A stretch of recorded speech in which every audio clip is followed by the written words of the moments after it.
सो आज हम बात कर रहे हैं कि जो सोलर प्रोजेक्ट में जो पाइल होते हैं हम उनकी बात कर रहे हैं। पाइल के ऊपर चैनल्स लगते हैं और उसके बाद फिर एक सेटिंग बैठती है, ब्रेसेस, पुर्लिन, और उसके बाद फिर हमारे जो सोलर प्लेट्स हैं वो लगती है।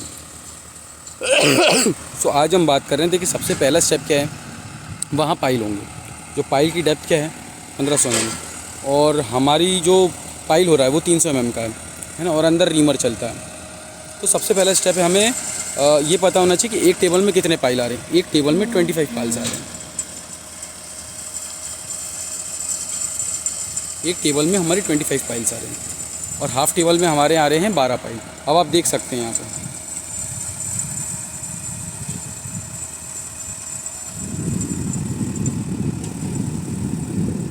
देखो 25 पाइल की जो लेंथ है वो 79.38 है, पाइल सेंटर टू सेंटर। ठीक है, ये होता है कनेक्टिंग ब्रिज। मतलब 25 टेबल्स, मतलब एक टेबल कंप्लीट होने के बाद हमें एक कनेक्टिंग ब्रिज देना पड़ता है 750 mm का।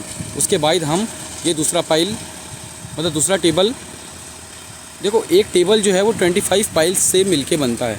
मतलब ये जो आप देख रहे हैं ना छोटे छोटे डॉट्स, ये सब पाइल्स हैं। उसके बाद फिर कनेक्टिंग ब्रिज लगता है।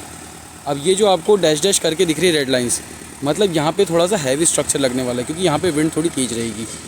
ये देखिए RHS half table, LHS half table. Half table मतलब इसमें 12 पाइल रहेंगे, फुल टेबल में 25 पाइल रहेंगे। अब 1 पाइल से लेके एक पाइल के दूसरे पाइल की जो सेंटर टू सेंटर डिस्टेंस है वो 3.3075 है। ये देखिए आप देख सकते हैं यहाँ पे ऊपर लिखा हुआ है ये 3.3075। तो आज हम साइट पर जाके वही देखने वाले हैं कि किस तरीके से पाइल हो रही है, फिर कंक्रीटिंग होगी और उसमें किस तरीके से टेम्पलेट बैठता है, टेम्पलेट का यूज़ केस क्या है, हम आपको साइट पे बताते हैं। सो इसे कहते हैं टेम्पलेट। टेम्पलेट का यूज़ केस क्या है? टेम्पलेट का यूज़ केस ये है कि जब हम कंक्रीटिंग करते हैं तो ये चैनल को होल्ड करके रखता है। हमारा चैनल इधर उधर नहीं भागता, क्योंकि एक चैनल से लेके दूसरे चैनल तक की जो डिस्टेंस है, अब देख सकते हैं एक चैनल से दूसरे चैनल की डिस्टेंस 3.3075, क्योंकि हमें अकॉर्डिंग टू ड्राइंग चलना पड़ता है। अब आप देख सकते हैं कि यहाँ से एक टेबल से लेके दूसरे टेबल तक की जो डिस्टेंस है वो है 8 मीटर। ओके, अब टेबल को अलाइनमेंट में रखने के लिए हम लाइन डोरी का इस्तेमाल करते हैं। और ये जो चैनल्स हैं ये चैनल्स की भी कुछ ना कुछ हाइट है, जो कि हाइट है 2.8 मीटर्स। इसके नीचे भी हमारी एक स्टेप अप लगती है, ये 50 mm ऊपर उठ के लगता है, और इसके ऊपर जो है एक होल्ड करने वाली प्लेट लगती है और उसके ऊपर चैनल लगता है। और ये पूरे एरिया में जो है हमारा काम हो रहा है पाइल का, और उसके ऊपर चैनल लगकर अब देखिए वहाँ कंक्रीटिंग हो रही है। तो कंक्रीटिंग हम ऊपर तक करेंगे। ये FRL, ये जो है हमारा FGL जो है ना, फ्लोर ग्राउंड लेवल, वहाँ तक हम अपनी कंक्रीटिंग करेंगे। और ये जितनी भी मार्किंग दी है ना, ये TS से की है उन्होंने। ये देखो वो नीचे भी एक जो प्लेट है वो लगती है, और वो जो प्लेट है वो 50 mm ऊपर रहती है डाउन से। वो इसलिए रखते हैं ताकि जो कंक्रीट है वो नीचे सेटल हो जाए और उसके ऊपर पूरा चैनल होल्ड करें।